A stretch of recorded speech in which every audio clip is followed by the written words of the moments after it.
يسألونك عن الشهر الحرام قتال فيه قل قتال فيه كبير وصد عن سبيل الله وكفر به والمسجد الحرام وإخراج أهله منه أكبر عند الله والفتنة أكبر من القتل ولا يزالون يقاتلونكم حتى يردوكم عن دينكم إن استطاعوا ومن يرتد منكم عن دينه فيمت وهو كافر فأولئك حبطت أعمالهم في الدنيا والآخرة وأولئك أصحاب النار هم فيها خالدون إن الذين آمنوا والذين هاجروا وجاهدوا في سبيل الله أولئك يرجون رحمة الله والله غفور رحيم يسألونك عن الخمر والميسر قل فيهما إثم كبير ومنافع للناس وإثمهما أكبر من نفعهما ويسألونك ماذا ينفقون قل العفو كذلك يبين الله لكم الآيات لعلكم تتفكرون في الدنيا والآخرة ويسألونك عن اليتامى قل إصلاح لهم خير وإن تخالطوهم فإخوانكم والله يعلم المفسد من المصلح ولو شاء الله لأعنتكم إن الله عزيز حكيم ولا تنكحوا المشركات حتى يؤمن ولأمة مؤمنة خير من مشركة ولو أعجبتكم ولا تنكحوا المشركين حتى يؤمنوا ولعبد مؤمن خير من مشرك ولو أعجبكم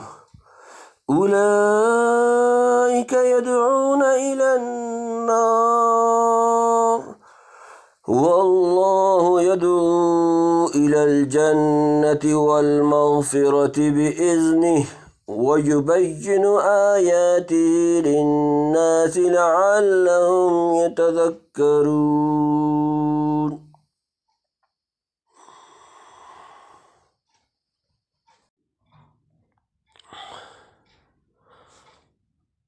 بسم الله الرحمن الرحيم يسألونك عن الشهر الحرام قتال فيه قل قتال فيه كبير وصد عن سبيل الله وكفر به والمسجد الحرام وإخراج أهله منه أكبر عند الله والفتنة أكبر من القتل ولا يزالون يقاتلونكم حتى يردوكم عن دينكم إن استطاعوا ومن يرتد منكم عن دينه فيمت وهو كافر فأولئك حبطت أعمالهم في الدنيا والآخرة وأولئك أصحاب النار هم فيها خالدون. آسان ترجمہ یسألونک کا وہ آپ سے سوال کرتے ہیں عن سے الشہر الحرامی مہینہ حرمت والا قتال جنگ فی اس میں کل آپ کہہ دیں قتال جنگ فی اس میں کبیر بڑا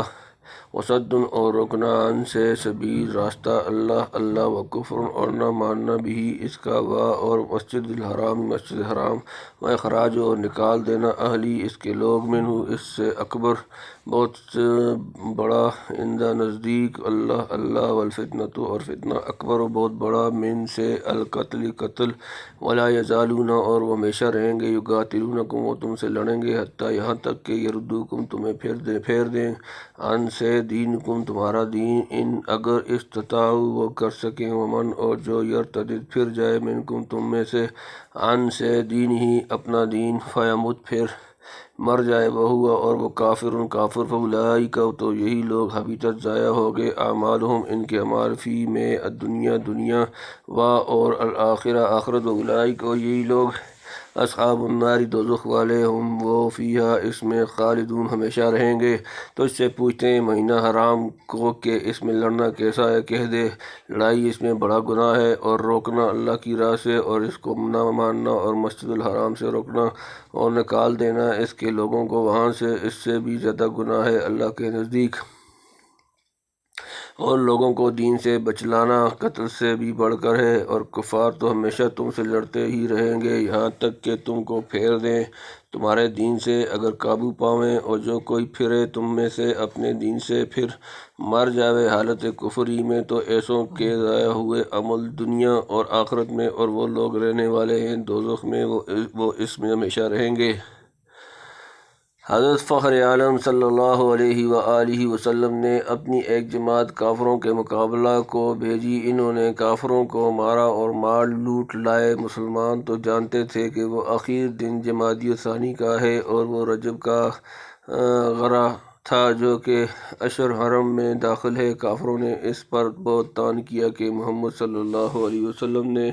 حرام مہینے کو بھی حلال کر دیا اور اپنے لوگوں کو حرام مہینے میں لوٹ مار کی اجازت دے دی۔ مسلمانوں نے حاضر ہو کر آپ صلی اللہ علیہ وآلہ وسلم سے پوچھا کہ ہم سے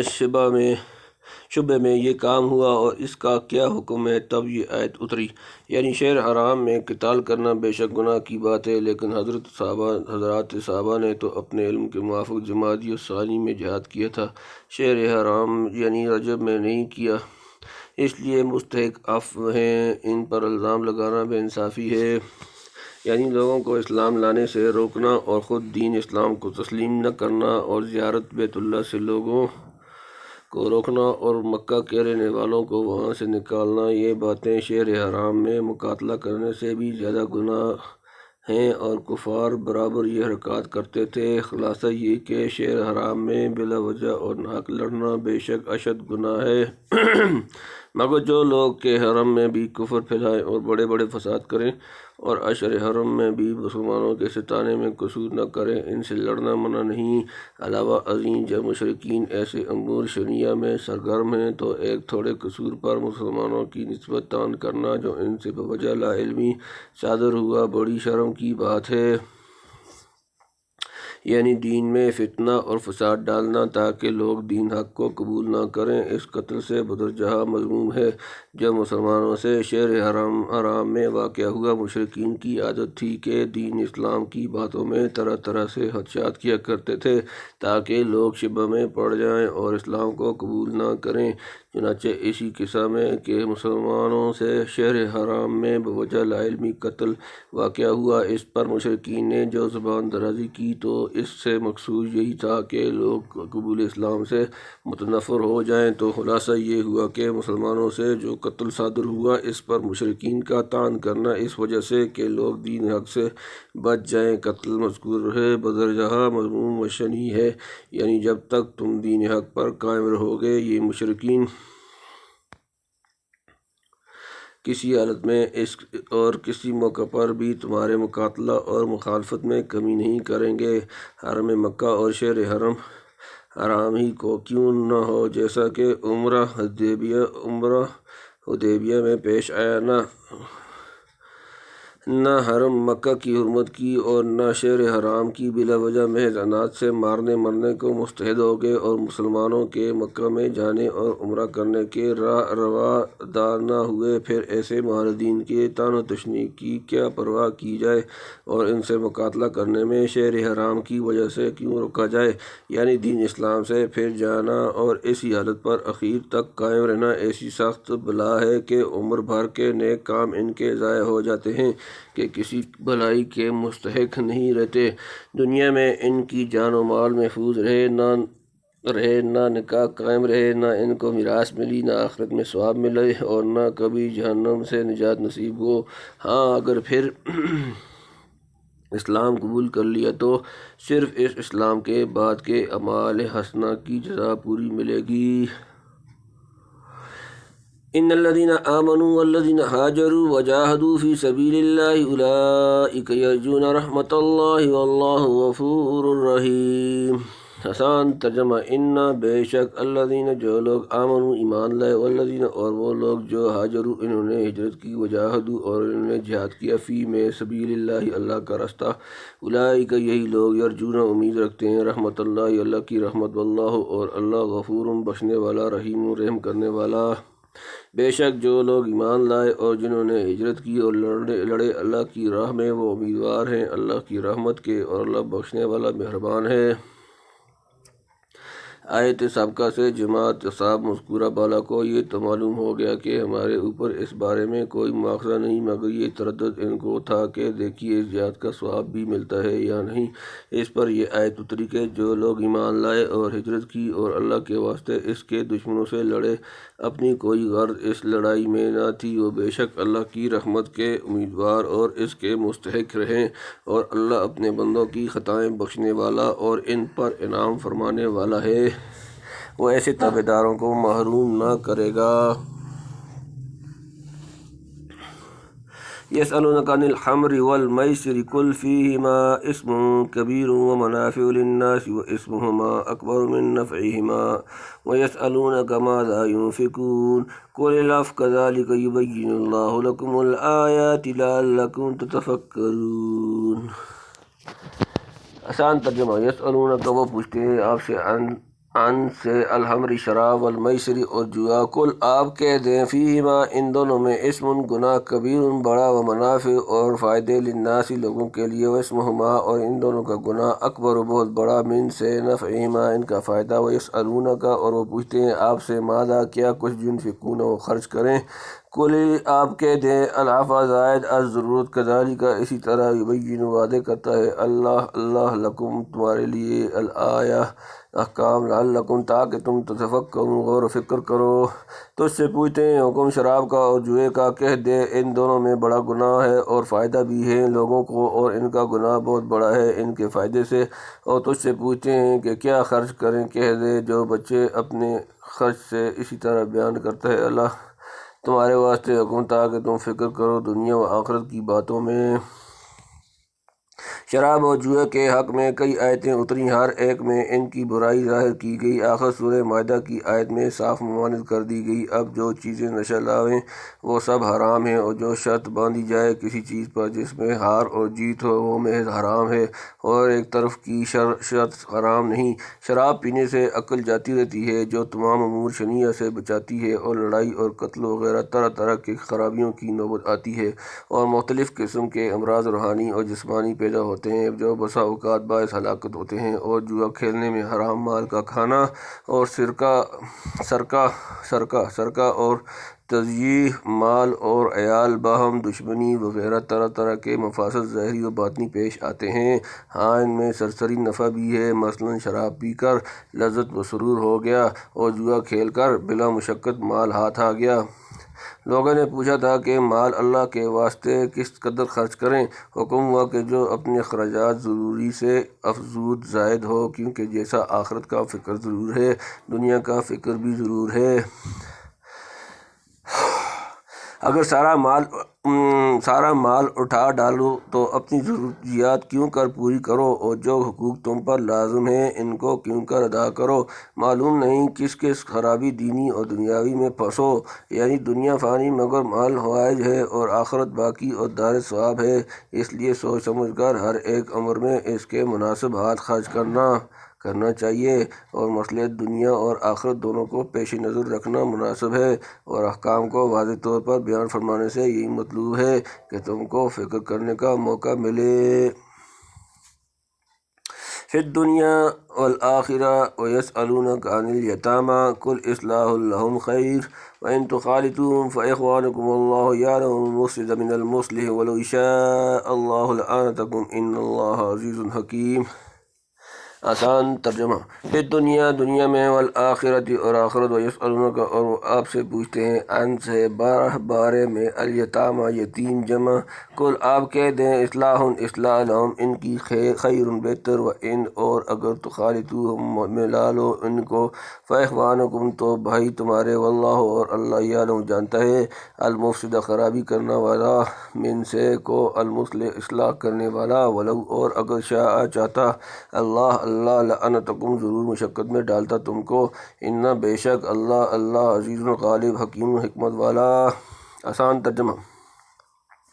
اور تجھ سے پوچھتے ہیں یتیموں کا حکم، کہہ دے سنوارنا ان کے کام کا بہتر ہے، اور اگر ان کا خرچ ملا لو تو وہ تمہارے بھائی ہیں، اور اللہ جانتا ہے خرابی کرنے والے اور سنوارنے والے کو، اور اگر اللہ چاہتا تو تم پر مشقت ڈالتا، بے شک اللہ زبردست تدبیر والا۔ بعض لوگ یتیم کے مال میں احتیاط نہ کرتے تھے تو اس پر حکم ہوا تھا وَلَا تَقْرَبُوا مَالَ الْيَتِيمِ إِلَّا بِالَّتِي هِيَ أَحْسَنُ، سورۃ الانعام آیت نمبر 152، اور ان الذین یاکلون اموال الیتامی، سورۃ النساء آیت نمبر 10۔ اس پر جو لوگ یتیموں کی پرورش کرتے تھے وہ ڈر گئے اور یتیموں کے کھانے اور خرچ کو بالکل جدا کر دیا، کیونکہ شرکت کی حالت میں یتیم کا مال کھانا پڑتا تھا۔ اس میں یہ دشواری ہوئی کہ ایک چیز یتیم کے واسطے تیار کی، اب جو کچھ بچتی وہ خراب جاتی اور پھینکنی پڑتی۔ اس احتیاط میں یتیموں کا نقصان ہونے لگا تو آپ سے عرض کیا تو اس پر اب یہ آیت نازل ہوئی۔ یعنی مقصود تو صرف یہ بات ہے کہ یتیم کے مال کی درستی اور اصلاح ہو، سو جس موقع میں علیحدگی میں یتیم کا نفع ہو تو اس کو اختیار کرنا چاہیے، اور جہاں شرکت میں بہتری نظر آئے تو ان کا خرچ شامل کر لو، تو کچھ مذائقہ نہیں کہ ایک وقت ان کی چیز کھا لی تو دوسرے وقت اپنی چیز ان کو کھلا دی، کیونکہ وہ یتیم بچے تمہارے دینی یا نسبی بھائی ہیں، اور بھائیوں میں شرکت اور کھانا کھلانا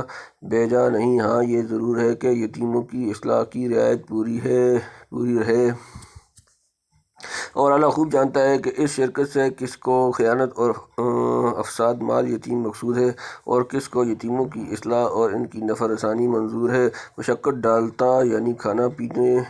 پینے میں یتیموں کی شرکت علی وجہ الاصلاح بھی مباح نہ فرماتا، یا یہ کہ بلا علم و بلا قصد مجبوراً بھی اگر کچھ کمی یا بیشی ہو جاتی تو اس پر بھی مواخذہ کرتا، یعنی بھاری سے بھاری حکم دے سکتا ہے، اسی لیے وہ زبردست ہے، لیکن ایسا نہ کیا بلکہ سہولت کا حکم دیا، اس لیے کہ وہ حکمت اور مصلحت کے موافق کرنے والا ہے۔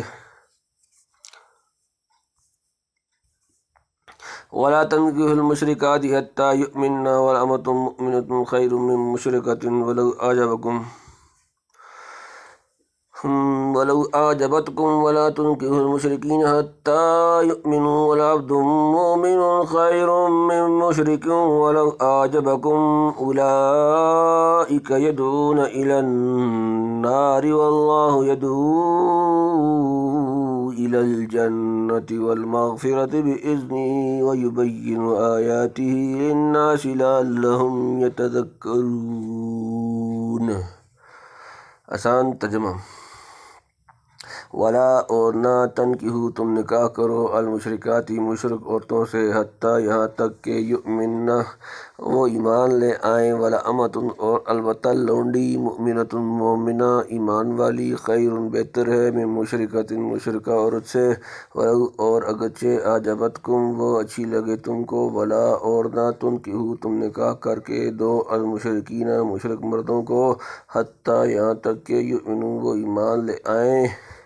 والعبد اور البتہ غلام، مومن مومن، خیر بہتر ہے، من سے مشرکین مشرک مرد، ولو اور اگرچہ اعجبکم وہ پسند آئے تم کو، اولئک یہ لوگ، یدعون بلاتے ہیں، الی النار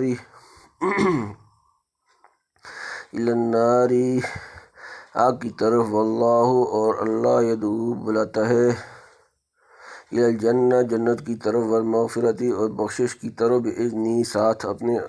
اذن کے، ویبین اور بیان کرتا ہے، آیاتہ آیات اپنی، للناس لوگوں کے لیے، لعلہم تاکہ وہ یتذکرون وہ نصیحت پکڑیں۔ اور نکاح مت کرو مشرک عورتوں سے جب تک ایمان نہ لے آئیں، اور البتہ لونڈی مسلمان بہتر ہے مشرک بیوی سے اگرچہ وہ تم کو بھلی لگے، اور نکاح نہ کر دو مشرکین سے جب تک وہ ایمان نہ لے آئیں، اور البتہ غلام مسلمان بہتر ہے مشرک سے اگرچہ وہ تم کو بھلا لگے۔ وہ بلاتے ہیں دوزخ کی طرف، اور اللہ بلاتا ہے جنت کی اور بخشش کی طرف اپنے حکم سے، اور بتلاتا ہے اپنے حکم لوگوں کو تاکہ وہ نصیحت قبول کریں۔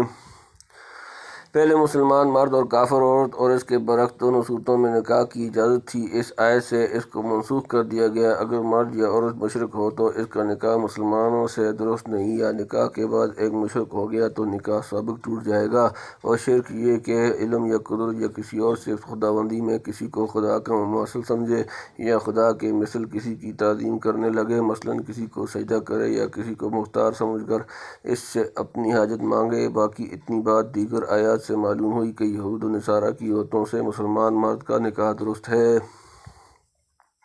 وہ ان مشرکین میں داخل نہیں، بشرطے کہ وہ اپنے دین پر قائم ہوں، داریہ اور ملحد نہ ہوں، جیسے اکثر